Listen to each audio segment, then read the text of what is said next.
All right, guys, you are watching the operator's table. This is officially our second episode. If you did not catch our first episode, just go to our social medias and or YouTube, and you should be able to see that last episode. It was just some introductions of me and Mitch and who we were. And so today, I actually have Dan, who is my dad, and we kind of talked a little bit about him yesterday in the first episode, and I figured it'd be a good time to bring him in on the second episode because what I'm talking about is still kind of the early days before Mitch here joined our team. So, again, remember yesterday I mentioned that Mitch joined our team in 2021, and my dad was working in the business since I believe the second year. He's the OG, man. Yeah, the first year is pretty much just me and Carlos, and then, he decided he would jump in and join the chaos. Yep. So what better guest to have with us today than the guy who helped grow the thing? Yeah, exactly. So, anyway, we'll we'll get into this here, and last episode we talked about some of our wins and failures, just a small portion of them, and gave you kind of a brief overview of the shop and kind of where we're at now and how we started. And what you're going to hear on this episode is some more of what we looked like before, in the early days, what broke whenever we were trying to implement new systems and processes, what issues we run into when we were doing that. And then, I also kind of left you guys, hanging there at the end of that episode where I was saying, hey, I fired 90% of my team and, it made my business boom. We're going to talk about that. And what did I mean by that? So we were going to get into that a little bit. And then we're also going to talk about the rebuild, how we rebuilt White Lovato after that big reset with Mitch, Jay, and Nick. Who, again, yesterday I mentioned changed the trajectory of the business for White Lovato. So, and then pretty much whatever happened after the boom, we're going to talk about that as well. So, I think that's going to be our layout for the show. Is there any questions from you guys on that? Nope. It's going to be a fun one. Okay. What'd you all talk about me? Oh, man. About yesterday. Oh, man. Well, I mean, we got all the... all the bad stuff out of the way. So yeah, we made sure to say it behind your back. Yeah. Oh, okay. So you're clear now. You can watch episode 1 whenever it comes out. Yes. I was just curious. No, just that you were one of the building blocks. Starting out. Yes, that I was. That's true. Yeah. A little one, but it was there. Yeah, it's small, but it's that one piece where if it's not there, it'll kind of throw everything off. But it's small, Dan. Right? Yeah. Okay. All right, so let's get into the next segment here where I'm going to talk about kind of like who was on our team before I had that big reset where I fired 90% of my team. And so kind of give you just really brief, I'm going to be kind of vague here, and you guys can ask me questions if you want some more explanation on it. But for the first 2 years of business, it was primarily me and my best friend Carlos. And we started the business together. We were 50-50. And, long story short, essentially, sometime in our second year of business, I had to have the hard conversation with him. And, we had to split ways. And, thankfully, we're still friends today. So nothing bad there happened. But, that is how it ended up being. And I retained 100% ownership of the company. So that's how it was for the first couple of years. And towards the end of the second year, I would say is when my dad and my wife Kristen joined in and started helping out with the business. And they started jumping in, helping with like some of the install stuff, more of the shop work, where I did shop work as well, and I was doing sales and I was doing everything really. But they were mainly helping me with the shop work. And then between, that time and about 4 years in the business, I hired 5 additional employees. And those 5 additional employees 4 were shop installers, shop workers. 1 was a sales advisor. And these guys stayed with me the entire time. All of these guys that I hired in between those years stayed with me until about 2020 when I hit that reset button, and we just had to make a change. So that's basically kind of where we're at. And then, operationally, kind of the way some of the stuff worked is everything lived, I would say, in my head or someone else's head. Everything was verbal. It was like I told somebody something, expected them to remember that and to apply that every day and always keep it in their head or be mindful or apply common sense every day. And nothing was really on paper, everything. Rookie mistake, right? Yeah, exactly. And what most business owners probably do out there. No. And so no documented procedures, no checklists, no nothing, right? That's how it was.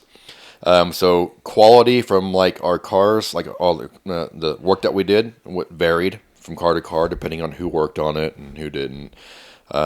Luckily, at that time, it was me and actually my dad who was doing a good majority of the work on the cars, and my wife as well. She was doing more of the details at the time when we were still doing detailing. She's a clean freak, so she really liked doing that aspect of it, and that's pretty much it. I mean, it was a mess whenever we first started. It was just we were trying to figure it out. You can agree though, at the time, those 5 people you hired before your big reset, like those are important pieces. Like you needed that at the time. You were, or you. I mean, I yes. If you want to, yes, I would say I needed them at the time to learn the lessons that I learned. It's okay. So it wasn't. You needed people because you were growing and you had to bring someone in at the time? No, what we could have done, realistically, if we wanted to, we could have just kept doing all the work ourselves.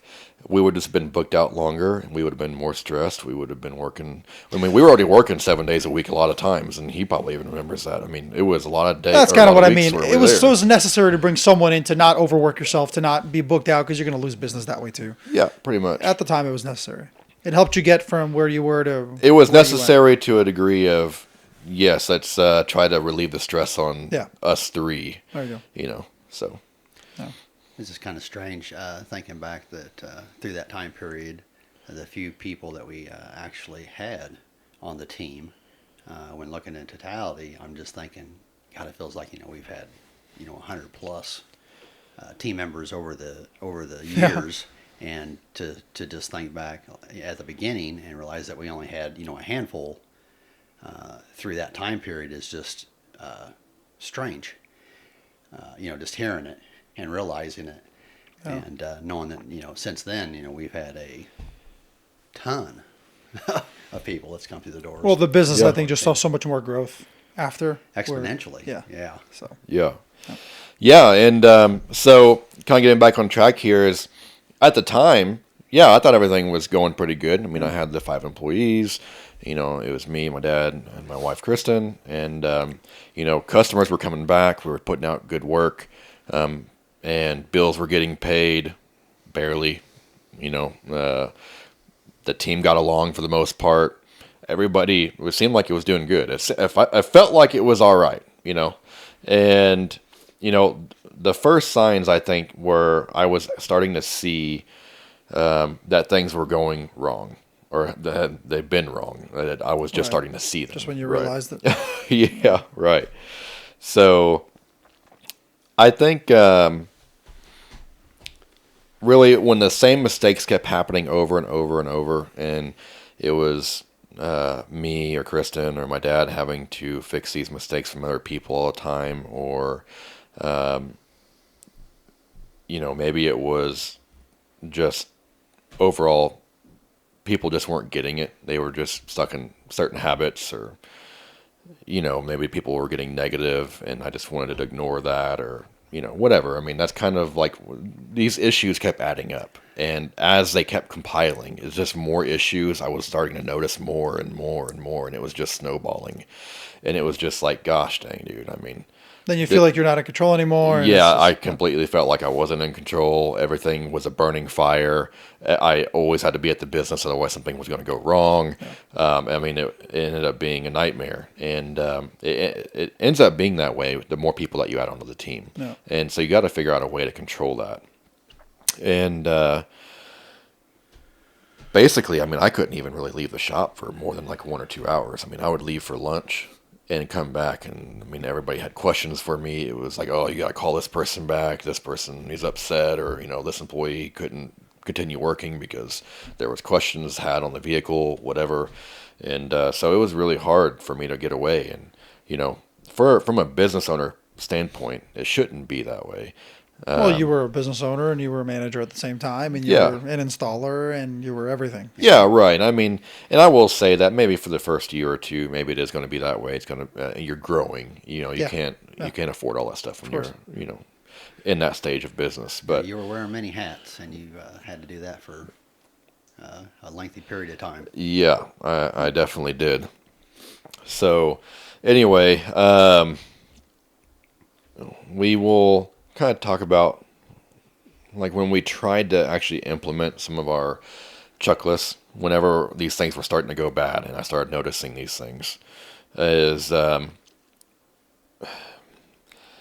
will say I also myself was at fault for I guess not wanting to follow rules or procedures. I've never been a procedure guy. I've never followed checklists. I've never done any of that.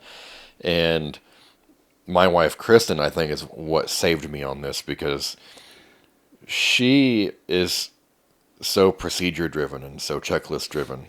And she sees the importance of having this organization within the business and trying to make sure that people are staying on the same page. And so she really started pushing a lot of this stuff. And she was basically drilling into my head, pulling my information out, because it is my business. I know how I wanted it to run, and she wants it to run how I want it to run. So she's extracting this information out of me, and I probably made that way harder than it needed to be. But eventually she got it out of me to where she can put a lot of the stuff on paper. That way we can start getting the rest of the team to follow how I want things done. And so we started getting a lot of like closing checklists, how to close the shop, how to open the shop, how to do a detail, how to do XYZ surface, all this stuff was starting to get laid out. And, I thought it was the right move. I mean, this is literally what almost any, business guru out there tells you to do, is that you need to systemize your business. And so, we felt like we were doing the right move, and it just, it didn't seem that way at first. It almost turned things into a bigger nightmare.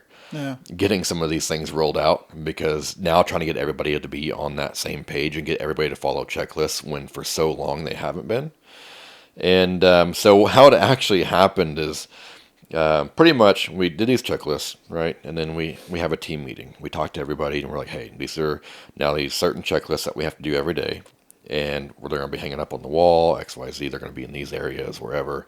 They need to be done at this time. Or, if you're going to do a specific service, then you follow this checklist. And everybody in the meeting agreed, right? Everybody's like, okay, cool, sounds great. Yeah, that's exactly what we needed, to be on the same page and do everything. And then, within about a week, people are skipping steps. They're not doing everything on the checklist, or they're forgetting the checklist. Say about a month later, people are now just filling out the checklist and they're not actually doing anything, or they're forgetting to sign the checklist, like basically lying that they've done the stuff, but they didn't. They just know they'd have to fill out the paperwork so they don't get, in trouble by us. And then basically, you say about 3 months in or so, it was essentially as if we had no checklist. It completely fell apart, and we couldn't get it going. And that was kind of the nightmare that we fell into. It's like we put all this work into building these systems and procedures, and nobody was following it. And now we added more work to our plate to try to get people to follow it, and it just wasn't really happening. It's like teaching an old dog new tricks, right? Yeah, They're used to it being a certain way in the shop, and they got all excited for these checklists, and then all of a Yep. sudden now it's like one more step, and yeah, they're not used to it. Exactly. And, I think what that made me realize is that habits overcome really anything else, overcomes procedures and, whatever else that Yeah. you're trying to implement. Habits have a more powerful, I guess, hold on people. And it is hard for people to break habits. And so this is where I start to realize, this is like building up to the reset period here, right? I'm seeing that, nobody's doing any of this stuff. It wasn't really laziness from them. It was just, it was muscle memory. It was just bad habits. And so I don't think the guys were being malicious in any way or trying to be, bad employees. It just wasn't a habit and they couldn't grasp it. Yeah. So anyway, I just found out at that point that the team just really wasn't a good fit for where we were trying to carry the business to. We knew what we wanted to be, what we wanted to start doing, and what it would do for us if we could get it figured out. But it just, at that time, we couldn't make it work with the current team that we had. And so you don't really get to grow your business until you actually start changing things. You have to change things. There has to be constant change. And if you're not changing things, then you're not going to go anywhere. You don't know what works and what doesn't work if you're not constantly trying different things out. And that was one thing that we were starting to play with, in our business was, changing things and trying to figure these little things out. See what works. Yeah, I mean, that's all exactly. it I mean, is. that's what you have to do. Some people get so caught up in doing the same thing over and over because they know it works for them right now and it's been working for X amount of time or whatever, and they get stuck in that trap where it's just like, I'm comfortable here. I'm afraid to change anything. But that's what's going to get you stuck. And, that is one thing I did not want to do anymore. I didn't want It's to be risk. stuck. You can't grow a business without some kind of risk. Yeah, and I think that's what a lot of business owners need to realize is that, there is a lot of risk building a business, maybe some people don't see it that way. I'm not really sure, but, it is a very risky thing to do. I mean, and you take have to risks take it. now. It's Yeah. over 10 years in business and Yeah, you're taking risks now. you're I mean, exactly there's- right. I mean, It's not any different. No, I mean, the entire business. I mean, if you're going to continue to grow and push yourself, you're going to continue to take risks. There's just different types of risks. I mean, now it's like maybe it's, changing prices on certain things or trying different. I mean, you tried different services like you spoke about in the last episode over the years. Those are all risks. Yeah, So. exactly. So you can't really change what work needs to be done, right? We know what needs to be done. We put it on paper. And if those people aren't following it, then you just have to change the people, right? And so that's kind of what's going to lead up into this big reset here. And this next segment, we'll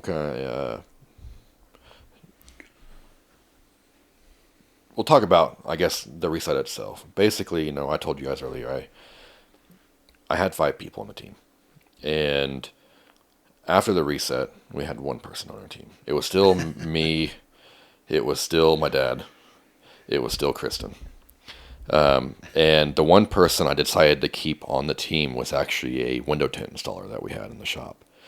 And I only kept him, and it was, I mean, I'll just say what it is. I mean, it was a mistake to do that. I shouldn't have done that. Because even he was a part of that problem of not following checklists and procedures. And we kept him purely out of just the fact that he knew how to do window tint really well. And we needed that guy to do work. And, it later down the road, and we can talk about this later, but I mean, it still causes problems later.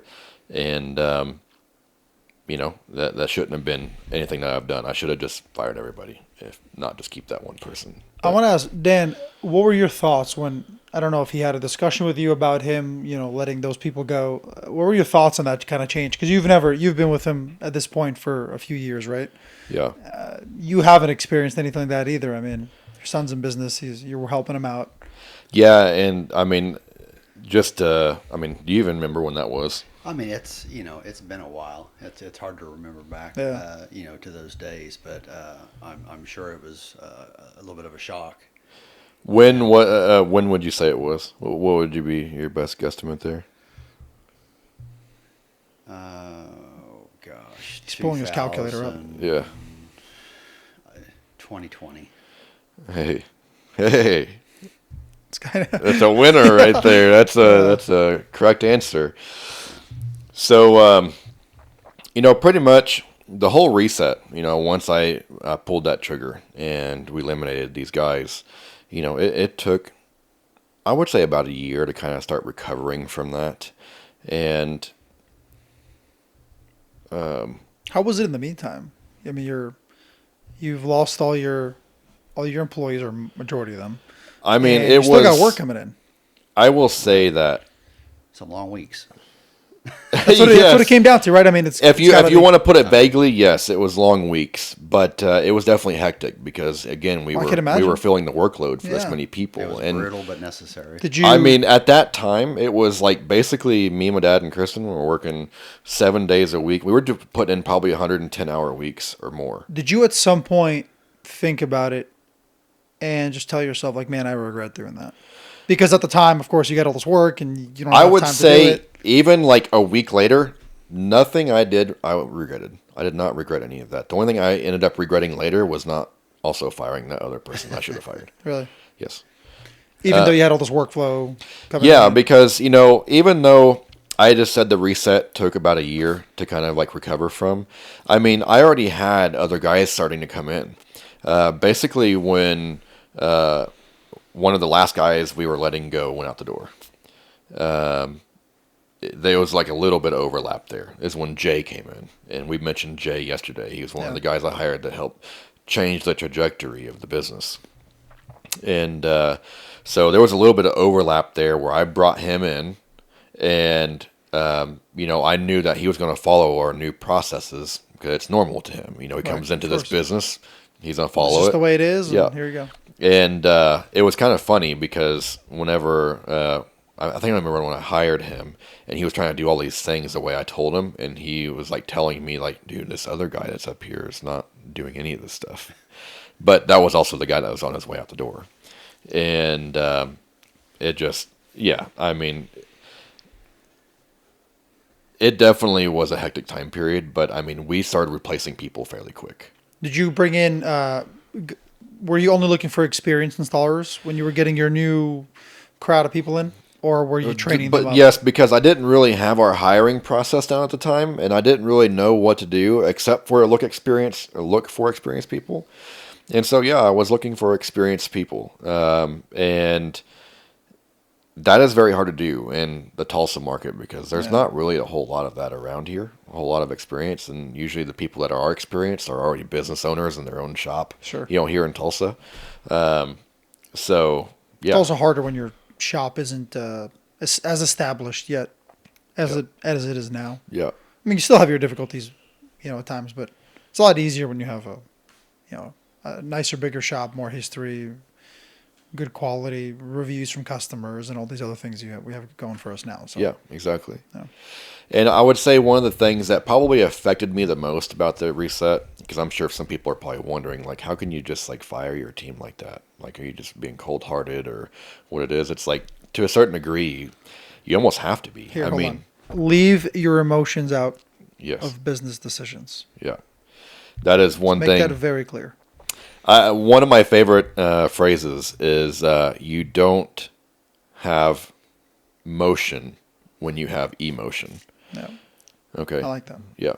So if you have emotion, you're not going to go anywhere. And so if you put your emotions into making your decisions, you're going to make terrible decisions, or you're not going to make decisions that you need to make. And it was hard. I mean, I'm not going to say that it was like, oh yeah, I just snapped my fingers and I was a happy hunky-dory person afterwards. No, it's not easy. No, it wasn't. I mean, I've known these guys for a couple of years now, and I've worked with them side by side.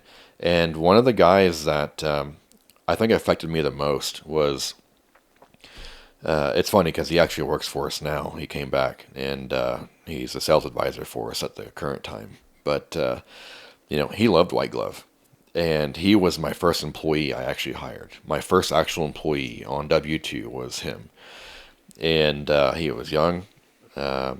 He had a Ford Mustang GT at the time. He was a big car guy. He went to car meets and stuff like that. He loved White Glove. He loved what we did and what we stood for, and I think he liked being a part of a company that was growing. Yeah. But at the same time, during this whole situation, we knew where we were trying to go and what we needed. And at the time, he just didn't fit that image.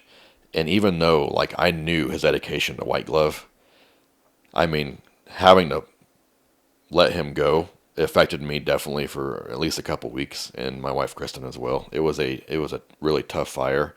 And I did it really cold because I didn't want to have any conversation about it. It was just like, hey, man,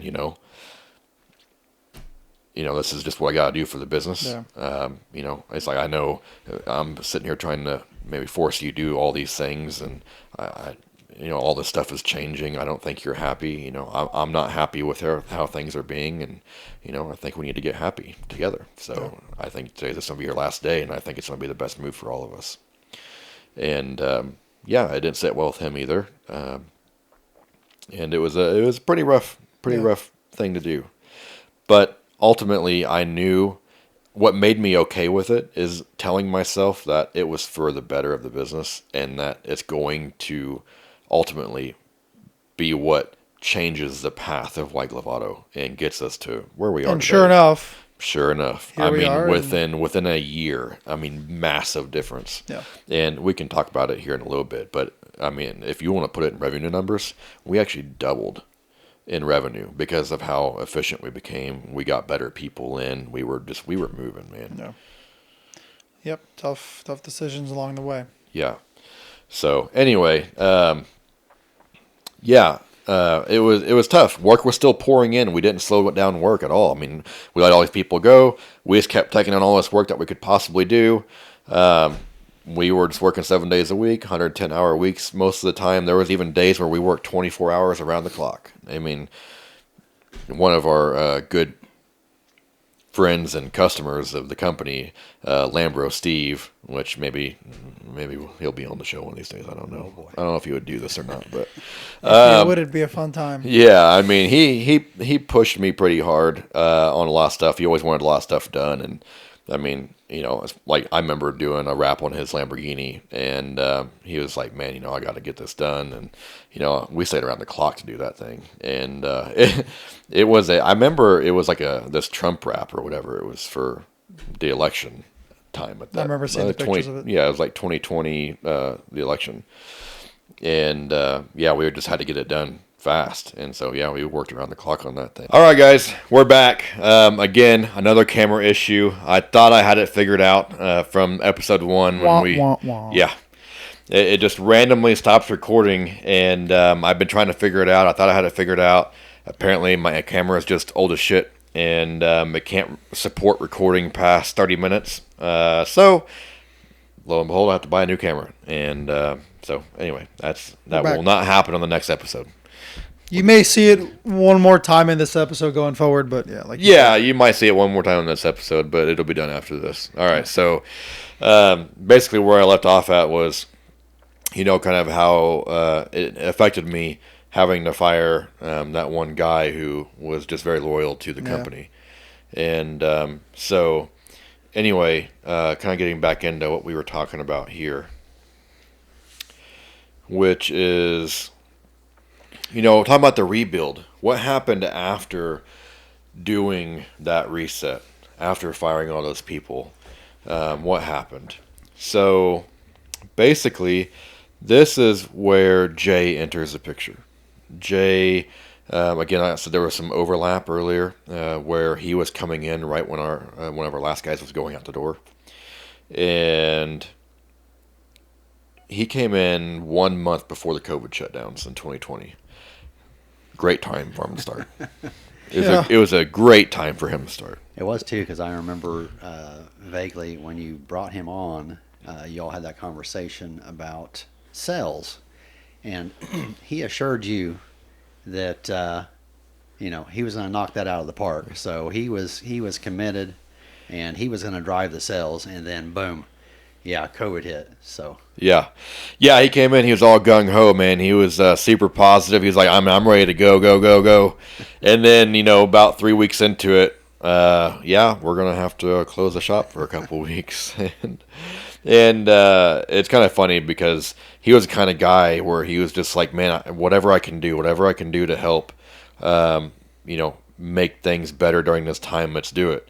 And so he actually, at the time, I gave him a table that we had, and then like a computer that he could use so that he could follow up with leads and call people and still be in contact with customers. And that's what he did. He actually did that for those 2 weeks. And, we did operate behind closed doors, even though we probably weren't supposed to. But, we did. We still took in a little bit of work that we could. And, it was either me or my dad or Kristen that took care of the work. And so anyway. How much of that affect, obviously money wasn't coming in the same way? Oh, it was scary, man, because this is at the time where I don't really have any money saved up. I mean, if we had to stay shut down like that for more than 30 days, I mean, that could have been at the company right there by itself. And that's a story in itself. But I mean, that was definitely scary. Yeah. But luckily it was only 2 weeks. And what's crazy is right when those stimulus checks hit and everybody got like $2,000 or whatever it was, dude. Yeah, I mean, explosion of business. Not just in our industry, but every industry. Yeah, and it was funny because the government cut those checks, assuming that people are going to use it for responsible reasons to help them get through this period of time. They're like, no, I want PPF. Yeah, I want PPF. I want ceramic coating. I'm buying a car. I'm putting it as a down payment. Like, all this crazy stuff was happening. And so anyway, yeah. But getting back into this, Jay, so he started about 3-4 weeks before the COVID shutdowns happened. He actually became a sales advisor, so that's what he was going into. That's going to be his permanent position, was just doing sales and customer interactions. And really what he changed about how things operate in that position after our previous guy exited, is it's the fact that he could actually follow the procedures that we put in place, and that if we had it on paper, he could do it. I mean, that's actually how he kind of operates. Is he does really good when things are on paper, and he can just read it off of it. He knows exactly what to do for the day, and he's very customer oriented. He came from the food industry, so he had a lot of customer experience already. So he's very good with speaking to customers. He had a great speaking voice, I remember. Yeah. When I heard him, I was like, wow, he just sounded very, Yeah. Shout out, Jay. Yes. Yeah. If you're watching this. I was very excited at the time. I was like, man, this guy's going to be great. He's going to do well. Lo and behold, here we are. It's 2026. He's still with us, and he's a sales manager right now. So that's where he's at. And so, I mean, I would say the moment I realized it was the right call to hire him was probably, within a few months of him being there. I mean, he was continually trying to be better and get better, and he was doing what needed to be done. And so, well, that's how I knew that it was going to be a good hire. And then it was actually, between that time, so he was hired about April. So we had, that was like a third way through the year. And so at that time, it was just him and me and my dad and Kristen, and then that one guy that I didn't fire, who was doing window tinting for us. And we basically just rocked it out for the rest of the year there. And then 2021 came around, and Mitch came in. And what's funny is he actually came in like a year before this. I came in twice. Yeah, okay. I applied twice. On the third application. Okay. Where I got a job. Yeah, he came in twice. So on the third time, he came in January 2021, and he was wanting an amount of money that I've never paid an employee before. Yeah, and that was why I didn't hire him the first two times, because I wasn't comfortable paying somebody, that amount of money. I think it was $25 an hour, if I remember right. Yeah. $25 an hour, and I was like, dude, I'm paying guys $15 an hour right now. Like, I don't know if I can do that. So anyway, um, I finally was just like, okay, I'm going to do it. Let's just get it done. We really need somebody like him on the team. He seemed confident. We tested him out. He was good.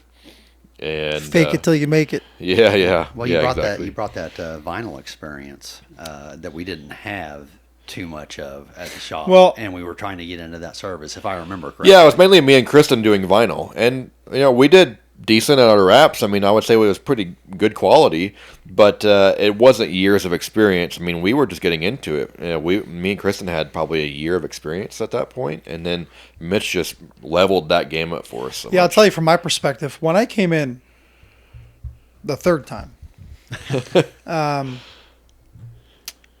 I actually shadowed Dan for a day, and I was asking questions Were you because impressed? I was so impressed with you. Okay. Yeah, that's what made me. That's what made me really, decide that this is the place for me because of you. But no, when I showed up and I was asking a bunch of questions, obviously I've had, I don't know, 8, 9 years of experience at the time, and I worked in different shops, and I see how those shops operate, and I know what questions to ask now because I've done it for so long. And I was asking him all these questions, things like, how long does it take for you guys to typically finish a wrap? Parts removal questions, install questions, and from the stuff he was telling me in my mind, I already knew. I was like, wow, okay, like you could tell like White Glove is a step behind in like the wrap game. You also brought a lot of commercial experience, which we really had none You had of. none, yeah. Which has been, obviously huge to have that. Yeah, and that's part of like the questions I was asking, the kind of work we do, or kind of work you guys did at the time, and yeah, I realized in my head, I'm like, man, yeah, you guys are a step behind. There's definitely shops out there that are even locally. I mean, I worked at one other shop in Tulsa before I, started working at White Glove, and I was like, yeah, you guys are miles behind right now, and like even what that shop can do, and so when I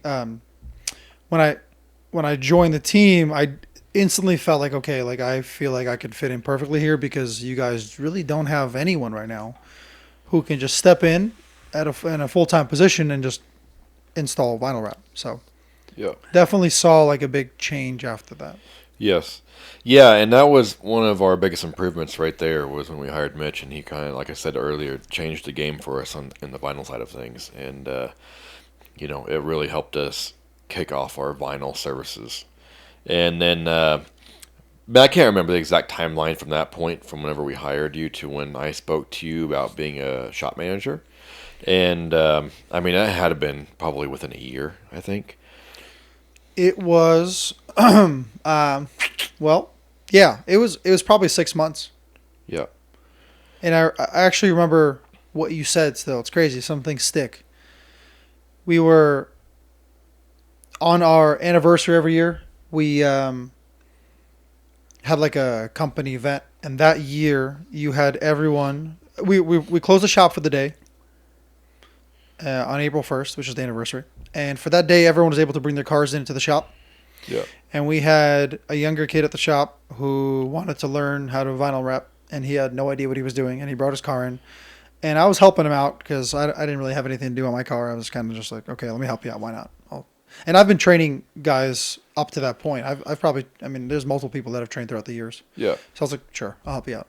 And I spent the time with him to help him. And then I remember you had a conversation with me maybe a week or two after that about potentially making me a shop manager because you saw how my involvement with the other guy, the other kid I was helping, and you kind of liked that interaction and how I was able to explain myself to him. So that was the first time you told me that you had it in your plans to eventually make me a shop manager.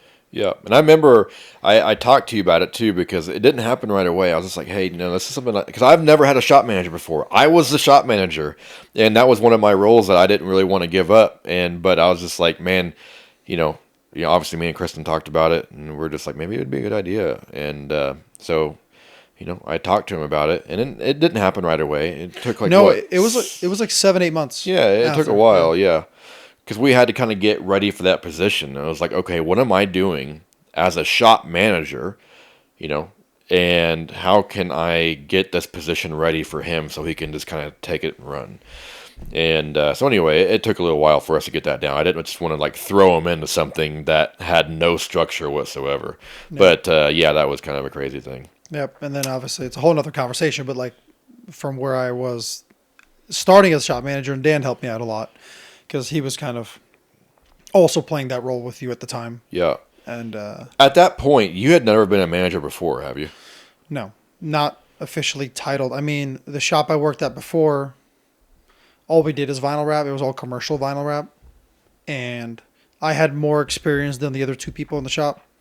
So I was kind of already managing them and their work and giving them tips and helping them out. So never a title of, like, never the other duties. It was the only duty I had that would be equivalent to a shop manager would be help people on their work and assist them and Yeah. help their, fix their problems. So that's I know about it. that you really loved being called boss. I hated it. Probably sir. Huge. And, Yeah, I do I remember could not- that. and, Because Yeah. people were doing it, and it wasn't. I think Nick, whenever he came on, he was like calling you like chief or like. Yeah. He's like, what's up, chief? What's going on, boss? And I was like, man, don't call me that. I don't like it. It's awkward. I Yeah. didn't like it. Then he said like he started to mess with you a little bit, calling you like commander, and all He this. came up with all sorts of names Yeah. just to mess with me. oh, I was like, this is. I think one of the good ones or best ones. I don't know who came up with it. But didn't someone come up with squad leader? Who's Yeah, the squad leader. was- Yeah, that was Nick. I think that was Nick. Yeah. Okay. Yeah. They just call me a bunch of stuff, knowing that I don't like those kind of like leadership weird names, But Mitch wasn't used to it yet. He was kind of. there was just a lot that I was taking in. I remember that, which maybe we'll save this for a different talk. But that first day, when in our morning huddle, when you announced it, like immediately after that huddle, everyone gets to work, and I was bombarded with questions within the first 5 minutes. Yes. Because you made it very clear, everyone go to Mitch now. Everyone in the shop, if you have an issue, go to Mitch. He'll handle it. And it's like, Mitch. I was like, I looked over at Dan. I was like, man, here we go. Yeah, because And, before you, it was me and my dad handling a lot of that stuff. Yeah. And yeah, and then, That's a whole. I mean, that could be a whole topic of Yes. conversation of like as a manager, how do you so how do you grow? So then, yeah. So to just keep Yeah. things moving here Yeah, on what we're yeah, talking about is, so he became a shop manager. He was shop manager for I don't know how many years, 3 years or so, 2 years, something like that. And I just recently, in the last year, made him store manager. So now he operates the entire store, and he's essentially taking over my role. So he's definitely grown a lot since he first started in 2021. And I'm very glad to see where Mitch has came along in the business, and he's really stuck it out with me, and he's put up with a ton of stress. I mean, I've overloaded this dude. Like with work in an ungodly amount of times. And I will say it helped me grow as a person yeah, in not just this industry, but in general, just being able to take on more responsibility and multiple things and kind of.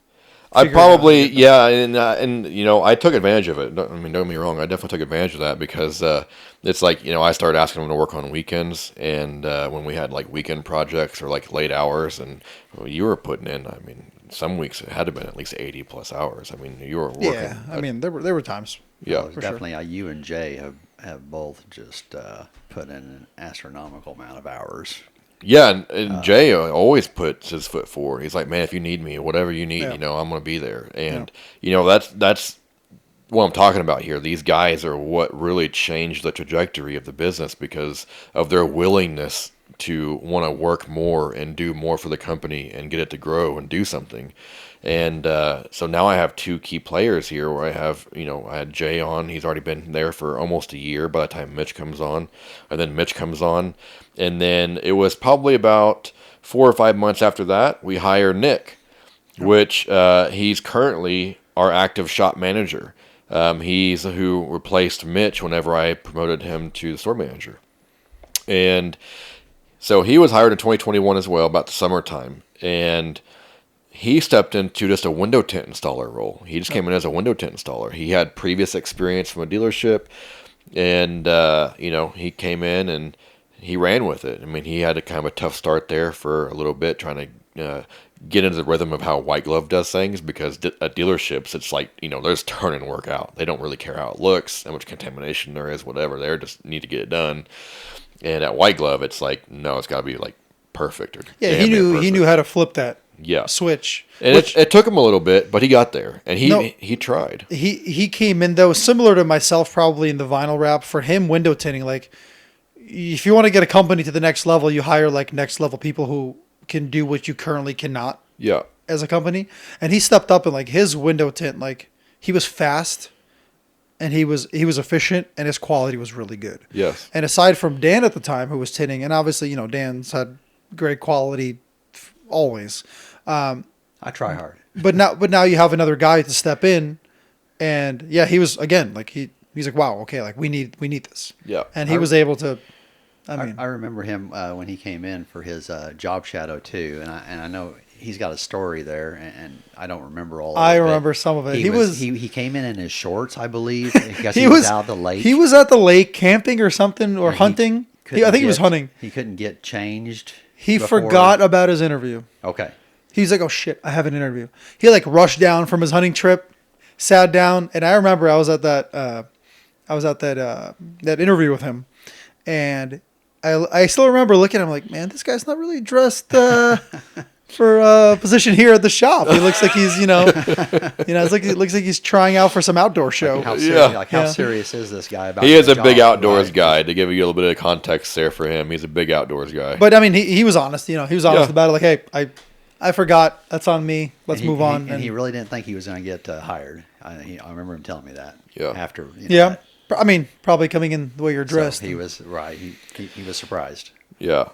And he did great. Like I said, he really pushed himself to be what we needed him to be for White Glove. And he was confident in what he did. And he was always honest. And he was always accountable for what he did. And, we seen a potential leader in him. And I think it was, I want to say maybe, I don't know, man, a year after you became a shop manager?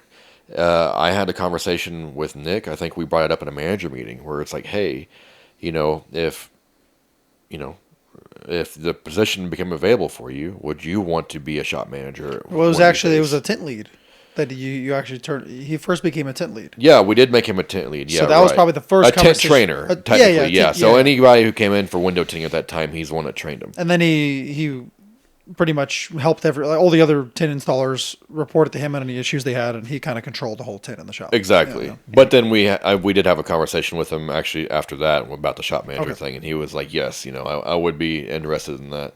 And, it took 2 or 3 years. I mean, you were still the shop manager for the longest time after that. And, whenever we finally made that decision for you, we asked him and we were like, hey, do you still want to be a shop manager? I know it's been a couple of years since we first asked you about it. And he was like, yeah, man, that's, what I've been working for. That's what I've been waiting on. And here we are.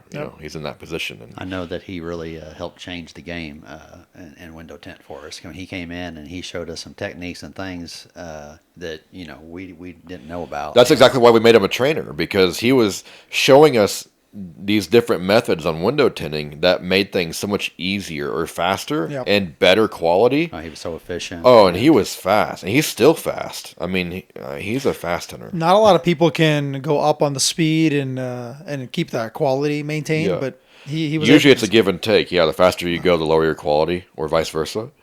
And he kept both of those because of his efficiency. Yeah, he was great. Yeah. And he's still a key player to the business today. Shout out, Nick. Yes. If you're watching. It's also great, I think, too, to have these individuals in these positions that have firsthand experience in these service fields for the business. So when we need help, or someone to fall back on with the knowledge, it's all there.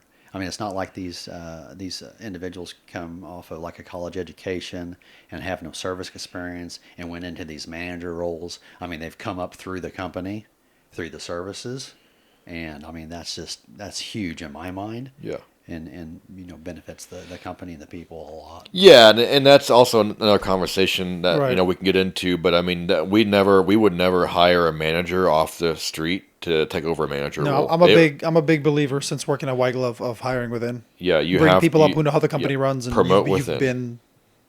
I'm sorry, promote within. Yeah. So anyway, kind of get back on track here. So these 3 guys are the biggest, people that changed the trajectory of White Glove.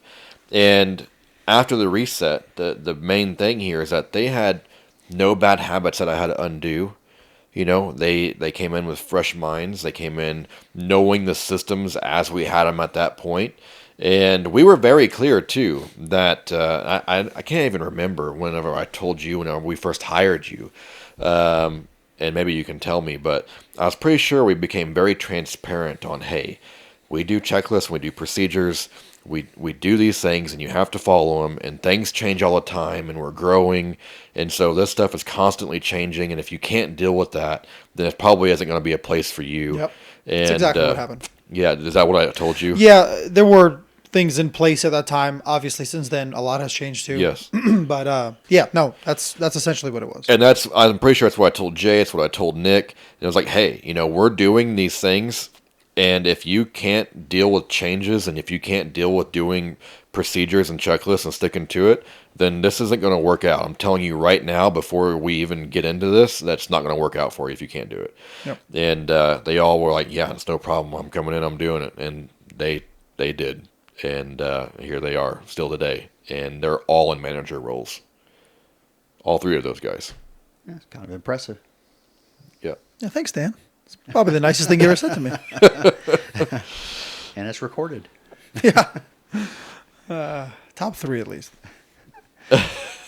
So anyway, yeah, I mean, that really set the ball for us, where everything that my wife has been building during this time, extracting information out of my head and putting it on paper, is now starting to become normal. It's starting to become something that White Glove is now becoming accustomed to, and all the employees coming into it are now following these systems, and everybody else is already following this system. So when somebody else comes in, it makes it even easier for them to start following these systems.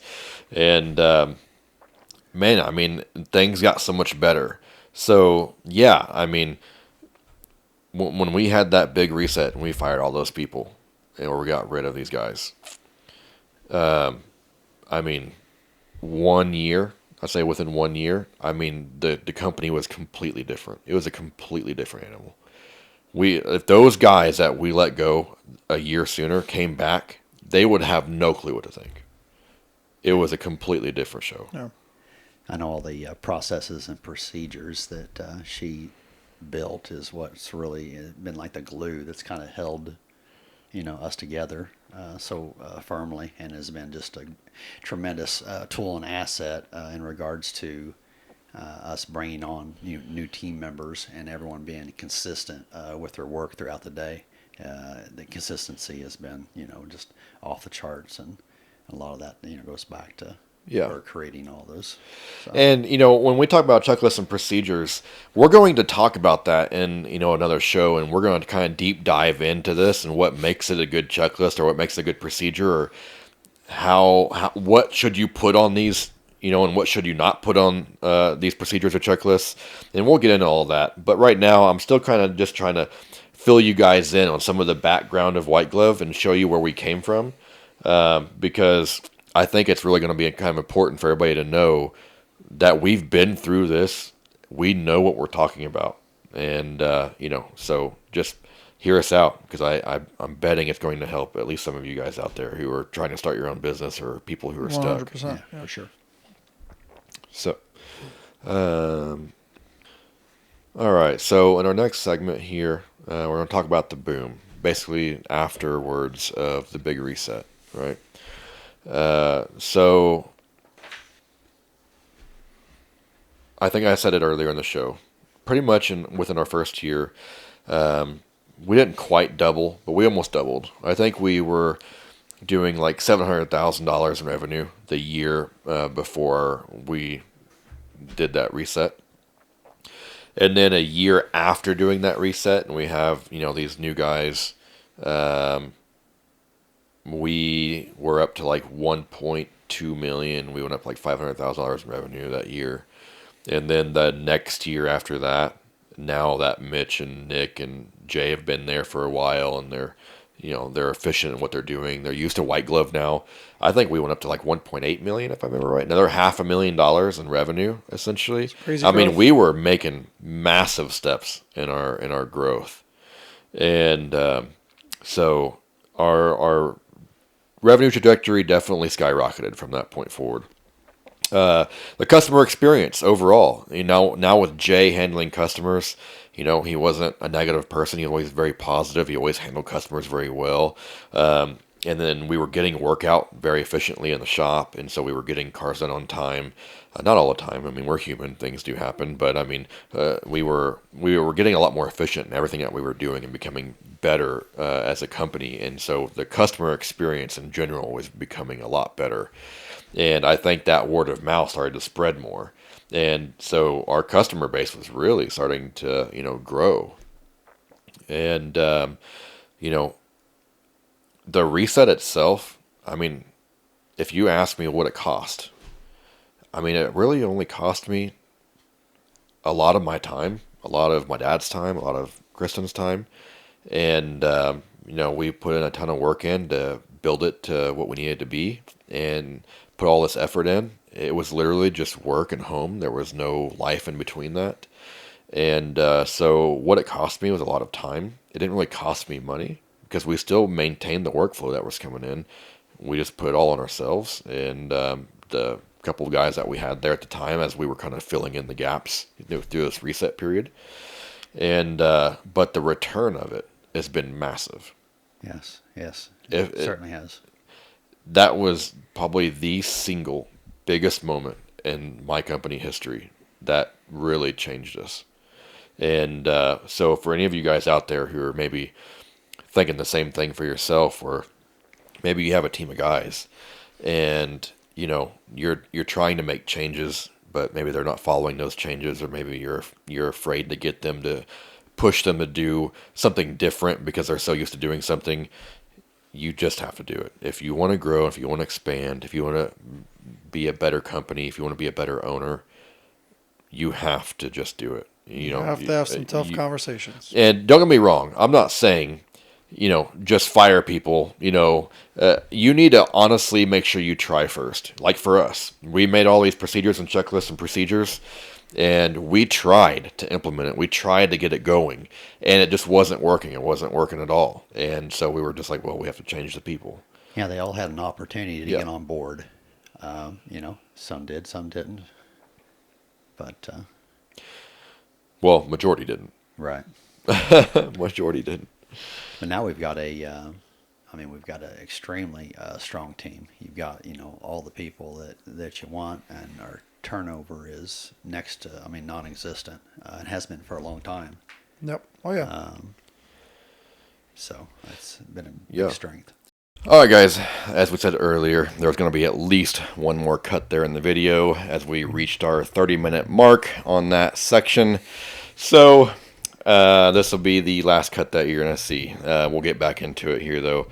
So what I'm saying is, as we started implementing these checklists and procedures the way that we intended for them to be used, we started seeing a increase in our quality of work and a consistency. And that was probably going to be the next biggest customer advantage there, is that no matter who in our shop was working on something, there was going to be more consistent outcome of how that work came out. And speed and just overall predictability of things got better. So we got faster at things because now we have a system. And as you do these systems more and more and more, you start to memorize it and it becomes more natural of a flow, and you get used to it. And then you also have better predictability, as in you know how long something's going to take you, so you have better time predictions for customers. So all of that stuff got a lot better for us. And I think really what happened to us as owners, as far as me and Kristen go, is, once we got things flowing again, and, me and my dad and Kristen weren't all working 7 days a week really as much. We were still working a lot, like 5-6 days a week. But, it was starting to calm down a little bit to where we can take a little bit of a breather finally. We got back some of our sanity. We weren't going so crazy as far as I don't mean crazy as in like we were doing anything bad. I'm just saying as far as like in our heads, it's like, oh my, it's like another 16-hour day. Like Very it's driving stressful. me nuts. Like, Yeah. having to deal with it. Our tensions were high, or it started to calm down. And that was really the biggest thing that we gained back there within that year. And, so that was also an improvement. Like I said, it took a little while, but, we did what we had to do. And Well, yeah, you went from earlier when you were saying that you were scared to step away for an hour for lunch, and then you got bombarded with questions when you came back because you were the guy to do everything. Yeah. And now you're able to be like, okay, I got people in place, and yeah, exactly. And know. don't get me wrong. I mean, even if you fast forward a little bit to the point to where you became shop manager and Jay was still doing his thing, I mean, I was still getting bombarded with questions from you guys. But we try to make a special time, which is our manager meeting, to where it's like, hey, if it's not a burning fire, if it's not like going to stop us from making money right now, then hold that question until this day every week when we do our meeting, and then we'll bring it up then and talk about it. Yeah, so you found ways to Yeah. help with that situation. So I mean, in the beginning, at least when I turned shop manager, I had a ton of questions. Obviously, it's new, but Yeah. as time goes on, I gain more experience. Yeah, exactly. You put more trust in me. There's less back Yeah. and forth, and Yeah, exactly. If anyone said entrepreneurship was easy, they were lying. Yeah. It's a lot of hard work, and Well, I mean, I'll tell you, it's hard work if you want to grow. If you want to be, have your own business where it's just one or you and one other person or something like that, that's probably going to be pretty easy. But yeah, if you want to grow and actually go somewhere and be like a real business owner, that's really hard to do. So, yeah. Okay, so signs that your team is not a good fit for you anymore is really just the same mistakes keep happening. Just like I said earlier for me, when I realized that something needed to happen. So if you guys have employees that keep making the same mistakes over and over and over again, and if you have actually put in a process in place, or you keep having talks with this person about these specific issues and they keep doing it, maybe not a good fit anymore. And, if you can't take more than 1 or 2 days off from your shop, from your work, and your business run without you there for those couple days, then you got an issue as well. I mean, you don't have a good operating team if you can't step away for a day. Really, what I strived for was myself. If I couldn't step, like today at this point, if I couldn't step away for at least 2 weeks, like if I just went on vacation for 2 weeks and I put my phone on mute, I could come back and my business is still operating. That's how it works right now. And that's how it should be for any business owner out there. That's what you should be. That's what your goal should be to get to. You don't, as a business owner, you build a business for the business to serve you, not for you to serve your business, right? That's the ultimate goal. And the only way to really get there is by doing what we're talking about. And again, we'll deep dive more into these topics, later on. I'm just trying to fill in some background here, but it's a great thing you said. I mean, I'm sure a lot of people, as we speak, struggle with that. yeah, Where they're just serving the business. It's getting away from them. They don't know how to manage it. They don't know how to handle it. And it's serving you. Or it's not serving you, I'm saying. Yeah, exactly. And to kind of get back into your team here and how you figure out if they're not a good fit is, you have to try. You can't just get mad at somebody because something's not working and you fire them. If you want to be a good leader, you have to put the blame on yourself every single time, and you have to try everything that you can try before you say, okay, it is you. And so, if somebody's having a repeated mistake, you have to have those conversations with them, and you have to keep having those conversations every time it happens. And Accountability is an important thing. Yes, right. I mean, if you're doing whatever you can, if you're making documents or if you're making a video of how to do something, don't do this mistake again. I'm doing everything I can and I'm putting it all in place for you to make it as easy as possible to make sure that you don't do this mistake again. And if you keep doing it, it's no longer the teacher at that point. It is 100% on them, and then that's whenever you need to make your move and let that person go. Yeah, the key is it doesn't matter how good of a person they are. It does not matter. Oh, they're a super nice person. They got a family. They, all this. They've helped me out a lot. Get rid of them. That's it. I mean, they are making your business a nightmare. And when other people come into your business and they see somebody else making mistakes and not following rules, and they see you just putting up with it and not doing anything about it, then they're going to start doing that. And that is never going to stop until you fire that person that you need to fire. So stop putting your emotion into it, like we said earlier. Emotion just ruins everything, okay? You have no emotion when you have emotion. This also comes from a guy who has experienced that, like you spoke about, Yeah. how it is. And I know now too. I mean, I've dealt with, different employees throughout the years, and you can't get attached to anyone. Yeah. Don't hold on to them out of desperation. Yeah. You just bite the bullet, make the sacrifice, put in the extra time. You'll be much happier and better off for it. It sucks too because, I mean, there's been times where we've had very skilled people in our shop who are like doing really good job, as far as their work goes. But they're having issues elsewhere. They're not doing checklists properly. They're missing things here and there, or personality. Yeah, personality. Not maybe fitting in with the rest of the team. Yeah, maybe they're saying negative comments here and there, but their work is great and they're putting out great work. That doesn't matter. We just had to get rid of them. They call in all the time. Yeah. I mean, we just go. There's a Yeah. laundry list of. Oh, yeah. But there's a consistency about it. Or even like we have such a strict policy with White Glove where it's like even if you're a minute late, if you're 1 minute late, you're getting written up. It's being documented, and we don't do that typical 3 write-ups and you're fired BS. We document things that go wrong. We put it in their file. And that way we can always look back at it and see if there's been a consistent issue with a certain problem. And if there's an issue that we wrote up a person for 10 different times on the same issue, then it's like, okay, did we really try everything we did or we could to help them with this issue? And if we did, we just need to let them go because it keeps happening. And even though maybe it doesn't look like it to you, the rest of the team is picking up on this stuff. They're saying, why is he getting away with this stuff? Yeah. And he keeps doing it. Yeah, again, this is a conversation I'm sure we'll have again in the future regarding, write-ups and our process of that and what we do. So Yeah. So, anyway,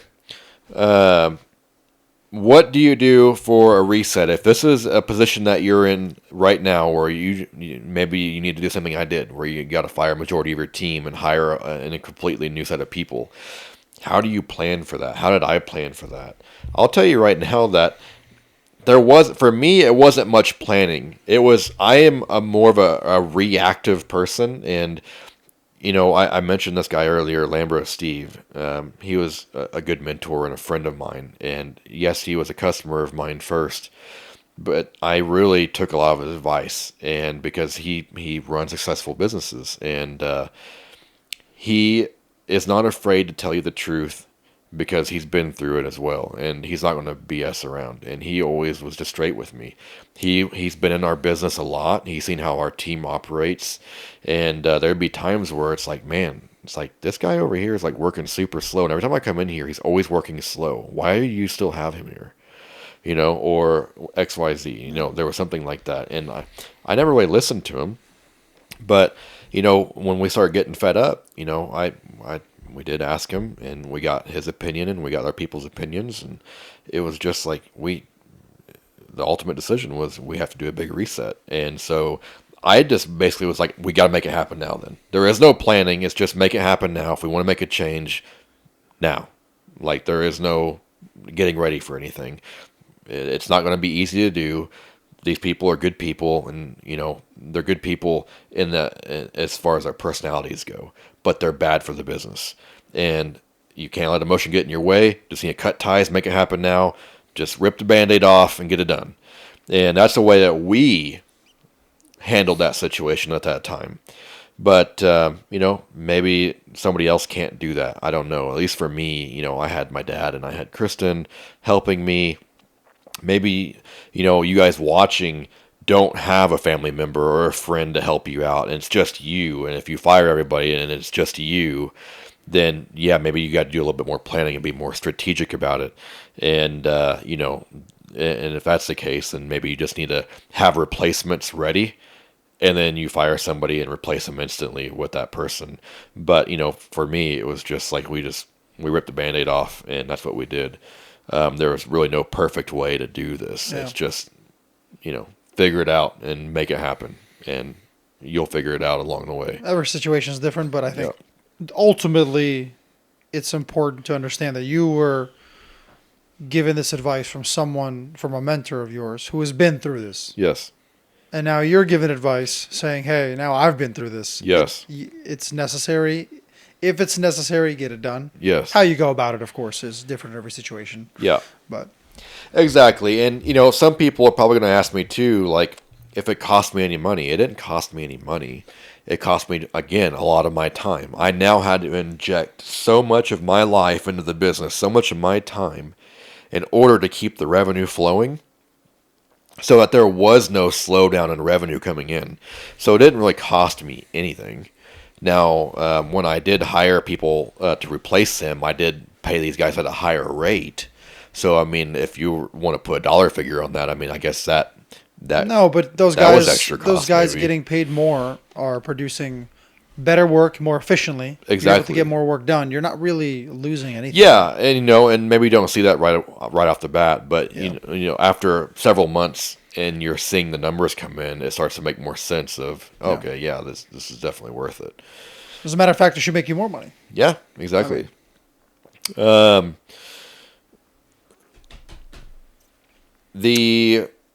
Like I said earlier, if you need a plan for it, just make sure you have interviews and you have somebody on backup. Like, you've already interviewed people, you already kind of know who you want to hire.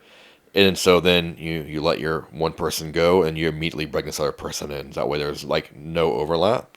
And it's just like, you just pick right up where you left off. Right. And yeah, you might have a little bit of training to do, or a little bit, for the new guy to get used to or whatever. But still, that's the best way you can handle it right there, is just have somebody ready to roll whenever you do pull that trigger. I know at one point the hiring process had changed for us, and it made a big difference in regards to the quality of people that we brought on the team. Yeah, and that's also another topic that we talked about in the first episode. We talked about how we have a filtering process for our hiring, and we did that for the longest time in order to try to weed out some of the losers from the beginning. And not saying it was 100% effective, but it was definitely more effective than just hiring somebody right off their first application, And so anyway, that's going to be a segment in itself that we talk about, probably even a whole episode talking about just hiring. And but yeah, if you missed that part in episode 1, just go back to it. We had a little part there where we talked about what we do in our hiring process. It was very strict. And so back on the reset, if you're doing it, don't do it slowly. If you're going to do it, you just need to do it as quickly as possible. Even if you have to have replacements on hand, if you have to fire 4 guys, you need to have 4 guys backed up. Because as soon as you fire one guy, everybody else on your team is now going to be like, well, man, he was a good dude. Why would you even fire him? And now they're going to start getting negative. And then if you fire another guy, then the last 2 guys are going to get even more negative. And they might even just walk out on you because they're so, upset about that. So you really have to be kind of prepared for that as well if you're going to take that step, because the slower you go, I think the more negativity could build up in your business. So if you do it, you just need to make sure that you act quickly as you possibly can. Don't take months to do this, because that's not going to be good either. Don't do it angrily. Don't be pissed off at people. Don't just yell at your guys whenever you're firing them or whatever it is. It's a hard thing to do as it is. Don't take it out on them as anger. That's not the right way to do it. And I mean, that's pretty much all I can really tell you as far as the big reset goes. I mean, you just have to make it happen for your business if you want to grow. And if you have a team right now and you guys are just stuck and they're not listening to you, you just got to pull that trigger. Yeah, do it respectfully too. I mean, these guys put in their time to help you get the business to where it's at. That's probably one of the hardest parts right there to realize is that, I mean, these guys have been there. They've been helping you. And, they've been working too. Maybe they're good people, have good personalities. But again, if they're not good for the business, it doesn't matter. Yep. It's not about the emotion. It's about your business. No. Yeah, it's that emotional connection. You can't have it. Yeah. So anyway, anything else from you guys on that? Any final thoughts on what we just talked about on the big reset? Any questions that you think that maybe the viewers might want to know? Oh, hell, I got nothing at the moment. Oh, come on, Dan. Nothing? No, just as a business owner, I mean, you need to have that level of professionalism, as you were just speaking to in regards to, letting people go. Plus, I mean, obviously, and show them the same respect that you're asking them, to show you. When you're saying you're letting a group of people go because they're not right for the business, are you doing this? Of course, you're doing it rather quickly than let it, stretch out on a period of time. Are we talking like same day, 4 or 5 guys back to back? Are we talking every day? No, my that's a good question, and I don't think I even touched that. Is my reset? I think happened over a 2-week period. I want to say it was kind of funny because, we let one guy go, which is who I was talking about earlier. It was very hard for me to let go, and then there was 2 other guys that already kind of had like 1 foot out the door because they were already so agitated with how things were becoming at White Glove with these new procedures, and we're pushing these guys like beyond their capabilities of what they could do for the company, and so they kind of actually like worked themselves out. So if you want to be technical, I didn't fire them. I didn't have a talk with them and say you're fired. It was more like we pushed them out of the business, and we already knew they had 1 foot out, so we just kind of like gave them a little extra nudge, and Yeah. So my follow up was going to be, if you did do it over the course of like you said, 2 weeks, as people left the business, were other people raising a hand saying, "Hey, what's going on here? We're seeing this thin out the amount of employees." Were people noticing that, like, oh, here people are just out the door one by one? We tried to have the best explanation we possibly could to keep things calm. I can't remember exactly what I said to everybody at the time, but it wasn't like we made up some lie story about anything. We just tried to be as truthful as possible, but not too straightforward. We tried to keep it kind of vague, and just hopefully it made sense for at least the next few days while they were still there. Nice. So, Yeah. I think going through that process, I mean, you're going to obviously have or potentially have some disgruntled employees, but then at the same time, you could get some recognition by some that actually get them to shape up and fall in line. Maybe they weren't that far out of line to begin with, and they just needed a reminder that they're all expendable. I mean, it's It's the truth, man. but in our case, most of them went out the door. But I'm just saying, you could have a good employee here or there that just maybe needs a little. They just need to get them back on track, and maybe that's a nice little reminder when they see, their fellow their peer employees, dropping off. yeah. Like, oh shit, these guys are serious. Yeah. I better get my act together and maybe show up for work on time in the morning or whatever the case may be. Yeah, exactly. No. All right. Okay, well, guys, I mean, we're going to go ahead and close out the show.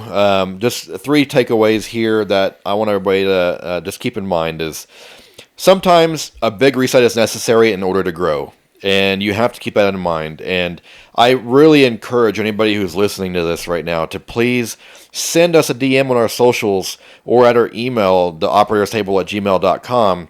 And if this is a position that you're in and you want more explanation on a certain area of doing this sort of reset in your own company, just shoot us that DM and we'll do our best to answer that for you. Yeah, don't be shy.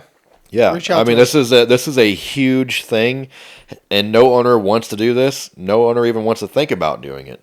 But if you are serious about growing, you just got to do it. So if you need us to answer some more questions for you, we're definitely here for you, and we'll answer those questions. So Maybe you have a specific scenario that you want to tell us about how your shop's running, and you want our input on what maybe we suggest or anything like that. Yeah, just reach out. Yep. And so ensure that you're doing everything you can to help your team learn before firing them. So don't just fire them to fire them. Make sure that you truly did everything you could in your power. That way it also makes you feel better before you fire them, because you've truly felt like you've done everything that you could to get them to get up to where you need them to be. And if they can't get on the same page that you need them to be on, then you let them go, and you feel much better about it because you know that you tried everything you could do. Okay?